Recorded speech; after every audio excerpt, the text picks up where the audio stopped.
வணக்கம் தீபிகா. கர்நாடக மாநிலம் பெல்காவி மாவட்டத்தில் இன்று காலை முதல் விவசாயிகள் சாலைக்கு வந்து போராட்டத்தில் ஈடுபட்டுள்ளனர். குறிப்பாக பெல்காவி மாவட்டத்தின் அதானி தாலுகா முழுவதுமே கடைகள் அடைக்கப்பட்டு பள்ளி கல்லூரிகள் இன்றைய தினம் விடுமுறை விடப்பட்டுள்ளன.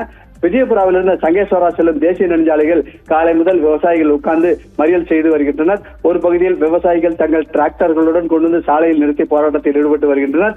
மறுபுறம் பஜனை பாடுதல் உள்ளிட்ட பல்வேறு விதமான போராட்டங்களை நடத்தி வருகின்றனர்.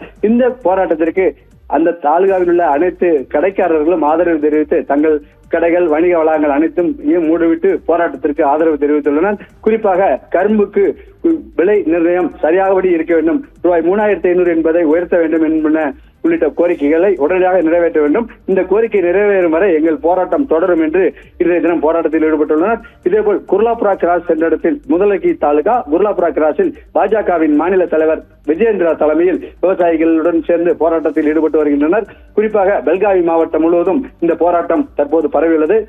ஆரம்பத்தில் அதானி மற்றும் இந்த குர்லாபுரா கிராஸில் நின்ற போராட்டம் தற்போது பல்வேறு அந்த மாவட்டத்தின் வெவ்வேறு பகுதிகளுக்கும் பரவி போராட்டம் தீவிரமடைந்துள்ளது குறிப்பிடத்தக்கதுங்க. பல்வேறு பகுதிகளில் சாலைகளின் குறுக்கே டயர்களை போட்டு எரிப்பது மற்றும் சாலைகளின் குறுக்கே தங்கள் வாகனங்களை நிறுத்திவிட்டு போராட்டத்தில் ஈடுபட்டதால் பல்வேறு பகுதிகளில் போக்குவரத்து முழுமையாக பாதிக்கப்பட்டுள்ளதுங்க. தீபிகா.